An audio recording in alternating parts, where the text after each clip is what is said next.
Bonjour à vous, ici c'est votre plateforme de la dévotion matinale Pain Divin et bienvenue pour les nouveaux qui tombent pour une première fois sur cette vidéo, sur cette chaîne YouTube.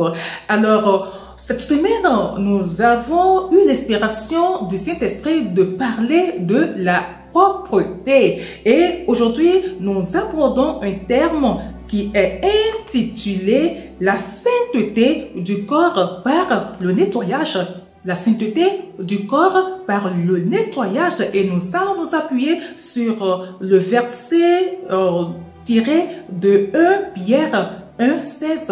1 Pierre 1,16. Je lis la version français courant. Alors, ça dit ceci.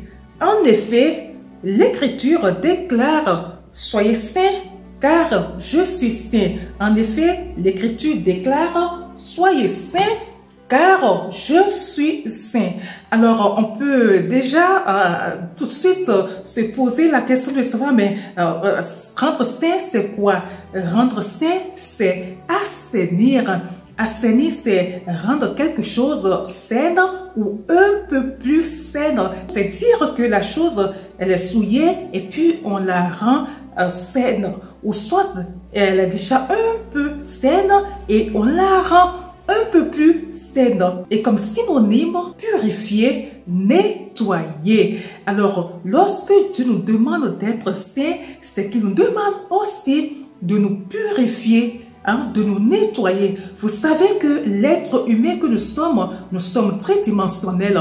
Nous sommes formés d'un corps, d'une âme et d'un esprit.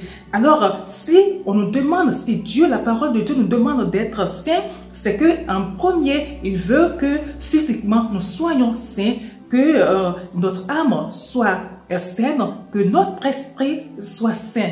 Aujourd'hui, nous parlons uniquement de la sainteté, de la purification du corps pour être saint. Ceci dit, c'est toujours des constats que nous faisons dans nos communautés, étant ensemble, en se côtoyant les uns les autres entre frères et sœurs. Nous devons écouter ce que Dieu nous dit. Toute chose dans la Bible a son importance. Il n'y a rien qui soit écrit dans la Bible qui n'ait pas son importance. Si il y a un passage, il y a des passages qui insistent sur la propreté, sur la sainteté, c'est que Dieu y tient beaucoup. C'est que Dieu met un point d'honneur sur la sainteté, sur la propreté. Notre corps doit être saint, saint par le nettoyage, saint par les choses que nous lui donnons comme nourriture. Mais aujourd'hui, comme je l'ai dit tantôt, on va parler essentiellement du nettoyage du corps. On va pas parler, après on verra le côté nourriture. Il est nécessaire pour nous de savoir que nous devons être propres, nous ne devons pas indisposer. Avant, dans Exode 30, vous allez voir qu'il y avait une cuve de bronze où les enfants d'Israël allaient et se purifiaient avant quoi que ce soit. Le souverain sacrificateur et ses enfants aussi se purifiaient, ils faisaient leur ablution avant d'aller dans la tente, dans cette tente-là.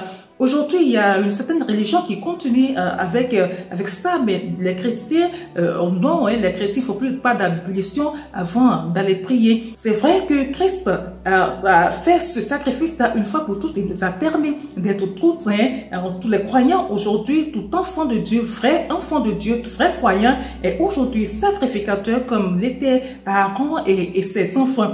Ceci étant, nous avons le Saint-Esprit en nous. Et si nous avons le Saint-Esprit en nous, nous devons faire en sorte que notre corps soit propre, que notre corps soit saint, qu'il soit vraiment purifié de souillure. Il n'est pas rare d'être assis sur un banc d'église à côté d'un frère ou d'une sœur et de ne pas pouvoir respirer. Pourquoi? Parce que il y a l'odeur des aisselles qui est forte et qui indispose énormément. Il n'est pas rare d'être aussi assis auprès à côté d'un frère, d'une sœur et de ne pas pouvoir discuter avec lui, hein, comme cela se doit, hein, sans détourner le regard. Pourquoi? Parce que on fut son haleine. Ce n'est pas bien. Nous devons prêter attention à tous ces détails-là. Être enfant de Dieu, c'est être propre. Être enfant de Dieu, c'est bien se présenter.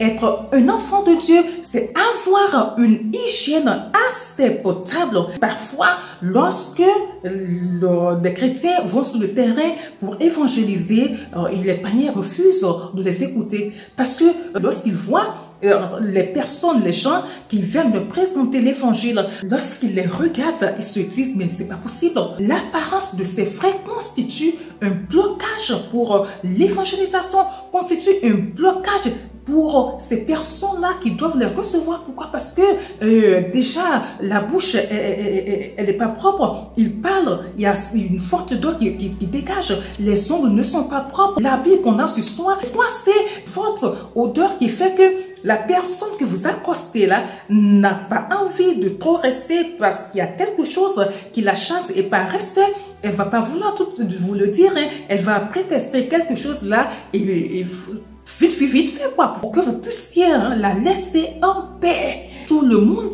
a une mauvaise odeur. Il n'y a pas cette personne-là qui va faire 2 jours sans se nettoyer et ne pas avoir une mauvaise haleine ou une mauvaise odeur sur son corps. Alors, je m'arrête ici pour donner quelques astuces. Ce n'est pas un cours d'hygiène, mais nous parlons de la propreté et je pense que c'est une opportunité pour pouvoir parler de ça. Vous voyez, pour les aisselles là, il y a l'aloe. Les aloes, ce sont des déodorants par excellence. Les aloes ne vont pas vous donner du cancer parce que oui, ces déodorants là qu'on voit sur le marché, hein, les 80-90% sont bourrés de sel d'aluminium, ce qui fait que vous avez la sensation de sécheresse, ce qui empêche la transpiration. Alors que de l'autre côté, il y a l'aloe avec 100 francs. Je vous assure qu'avec 100 francs, vous avez déjà quelque chose qui va peut-être vous tenir 2, 3 mois, 4 mois, 5 mois, quoi, voire 6 mois. Moi, j'ai quelque chose que j'ai pris à 500 francs depuis 3 ans, mais c'est encore là.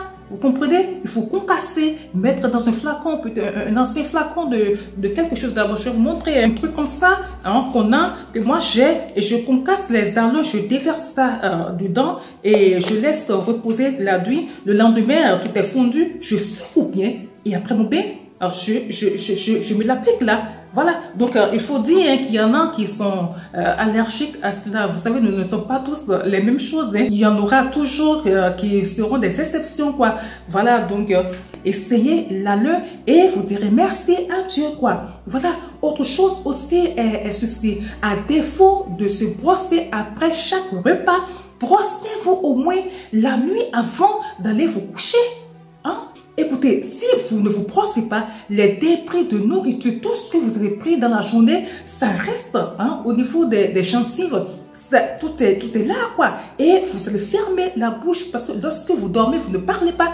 Et quand la bouche est fermée, tout se fermente. Ce qui fait que le lendemain, vous ouvrez la bouche, c'est un gaz qui sort. Donc, s'il vous plaît, prenez l'habitude de vous brosser avant d'aller au lit. Cela vous évitera des soucis de mauvaise haleine. Donc, on a parlé du nettoyage du corps. Prenez votre bain. Le matin, prenez votre bain. Le soir également, prenez votre bain. C'est vrai que dans les pays où il fait froid, il y en a qui préfèrent le soir, quoi. Mais au moins dans une journée, prenez le bain. Allez, nos sous-vêtements, nous devons les garder propres. Nous devons faire en sorte que tout sur nous soit propre. Celui-là participe de notre santé et pour la gloire de Dieu qui est saint et qui habite en nous par le Saint-Esprit. Parlons également de nos mèches. Là, je m'adresse aux femmes, je m'adresse aux jeunes filles avec tous les produits que nous mettons, toutes les pommades que nous appliquons. Ce sont des pommades, hein, qui attirent la poussière, qui gardent la poussière et qui font que quelques jours après, la tête commence à sentir. Attention à ça. Soyons saints. La sainteté passe par tous ces détails-là. Vous savez, il y a des pasteurs, il y a des mamans pasteurs qui ne veulent pas dire ces vérités-là parce que ils ont peur que cela heurte la sensibilité de leurs fidèles. Ils ont peur que cela repousse leurs fidèles. Ils ont peur que les gens à qui ils vont dire ces vérités-là les fuient et ne les fréquentent plus, ou du moins ne fréquentent plus leurs églises. Moi, je pense que ce n'est pas aimé. On ne peut pas, à cause du nombre important de personnes qu'on veut avoir au sein de son église, ne pas dire ces genres de vérités-là.